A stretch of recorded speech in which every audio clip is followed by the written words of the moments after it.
Hello and welcome to the Soap Dragon for another soap making video. This is actually my last,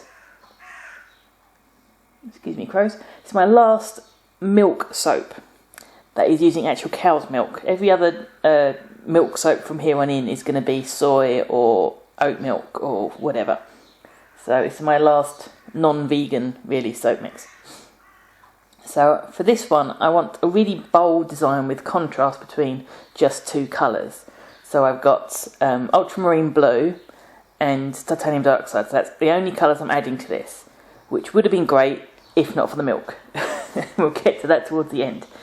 Now here I'm also kind of rushing through. I don't have much time to do this soap today, and it's probably one that should have had a couple of hours to really do.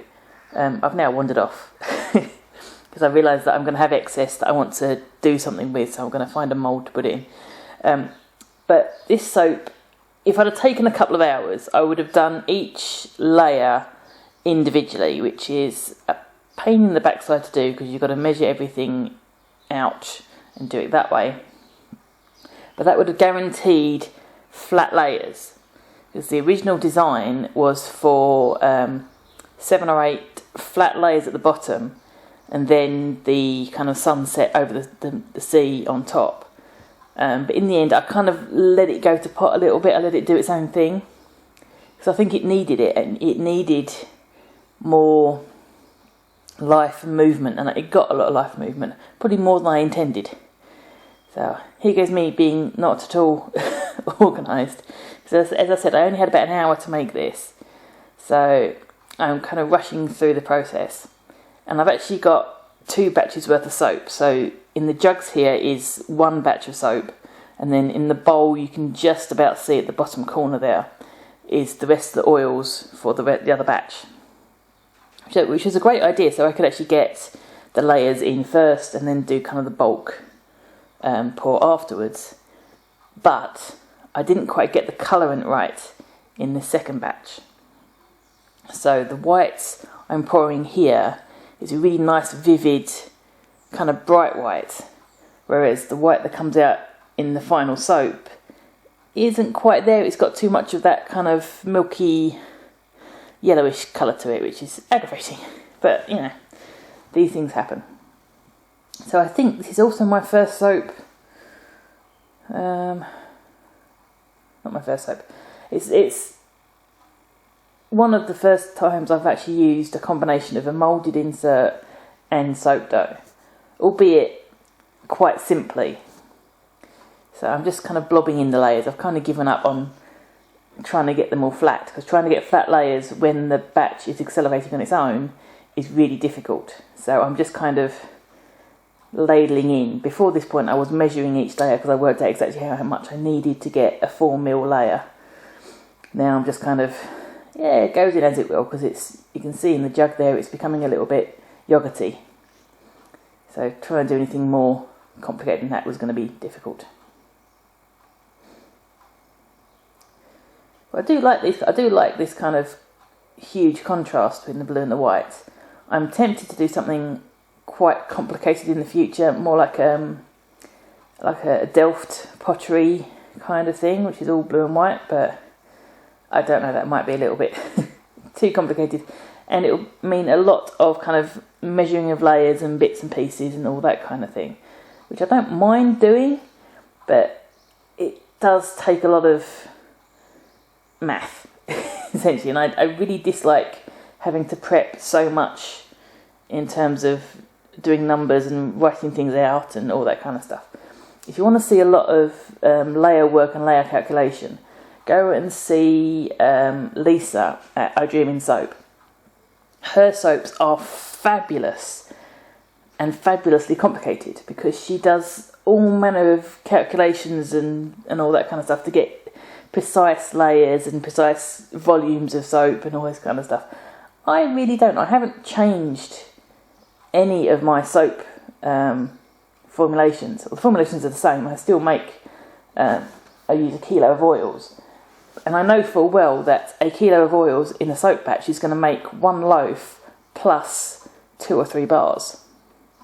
So I could save an amount of money by not doing the plus bars. But with all these extra bits of decoration and bits of layering, I find that having the extra soap is so much more useful. And then I put all my spares into moulds like this. So I've got a couple of pipe moulds on that. I think that's the first time I've used a pipe mould in one of these videos, I recall. I've been using them for a while, just as a way of using up essentially the ends of soap, because they're not necessarily enough to make a bar, but if I put them into a pipe mould and cut them relatively thin, I can make little kind of guest soaps size things, or what I'm selling now as scrap soap, which is essentially all the bits left over. So any ugly bars and the bits left over, I'm selling as scrap soap. So I've got my first batch of layers in, and I made sure to finish with a layer of white. So I've got contrast against these embeds here. So this is just my column mould filled with blue soap, and I've just cut it into kind of inch-long segments and then cut each in half. Because I thought that if I tried to kind of cut down the length of the bar, there was no way I would be able to get an even half circle shape. So I've done that way, which makes more sense for me. But it kind of raises the likelihood of these things shifting, because they're only about an inch or so long, so they're liable to shift. So I'm going to leave them sitting a little bit longer, put them in early, leave them sitting a bit longer, just so they kind of stick in place.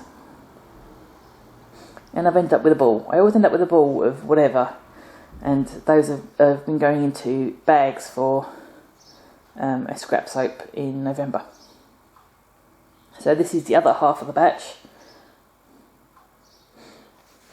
Now I do find it easier to have oils separate and then make them up as required, but then if you kind of need to wait for it to come to trace, then that adds time and adds, waiting frustration.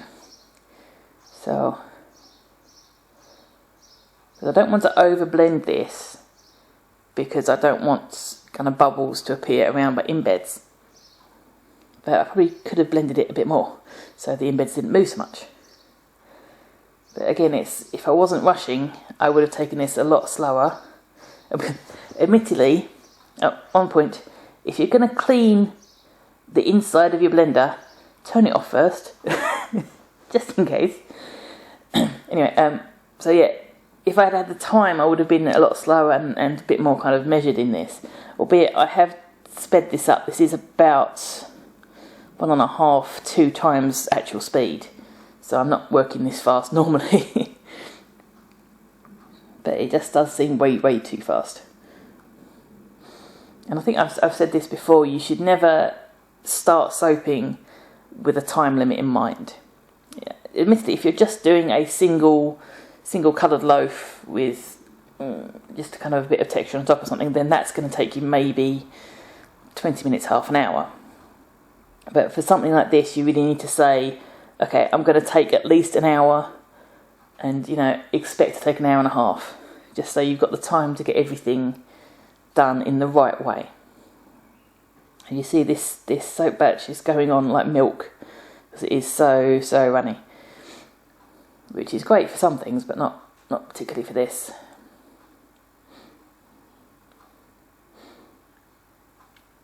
But I can say my worktop cover, my bit of PVC, is working really well. I've managed to drip pretty much everything on it as I've gone through, and just kind of wipe it up as I go, which is I normally do on the counter if I didn't have a cover on it.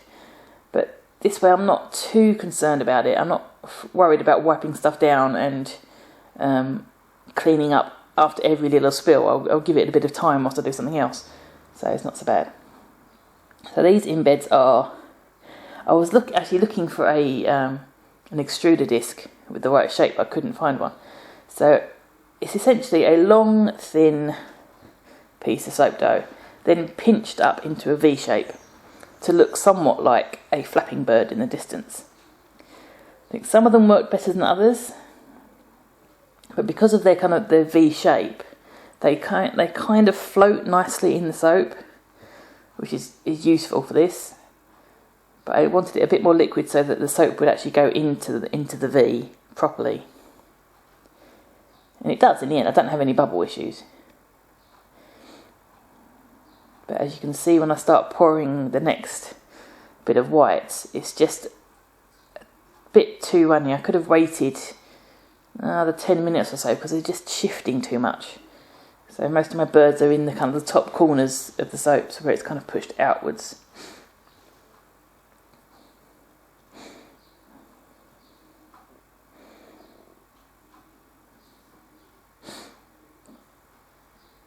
But I still like the design. I'm going to redo it. This actually came from a friend of mine that she designed this. We had a barbecue, and as something to do, I handed out a number of fragrance bottles and some pieces of paper and said, design a soap, so have a sniff and design a soap. And so she did, and this is the one she came up with, sort of. So yeah, I'm working on that image, and it's come out really well, which is surprising. It's not exactly the image I was going for, but I do like the bold colours, I do like the way it works, and I love the smell. This is a fresh linen, I think it was. So it's got that slightly floral, slightly musky, slightly sea air kind of smell. So I really do like it. It does fit with the image, which is a little bit abstract, but I like that as well. So last couple of embeds, and then last bit of soap going in.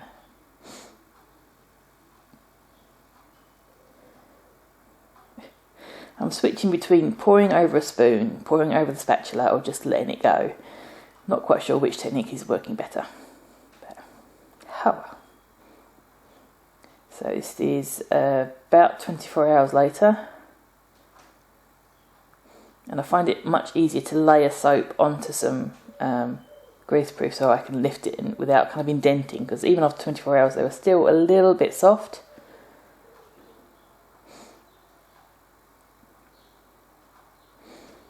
So, moment of truth. You can see I've got the first loaf in the background there.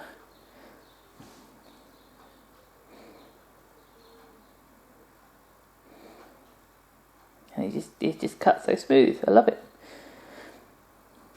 So you can see the colour difference between the seawater white and the sky white. I think in the end it actually works out better to have that slight definition.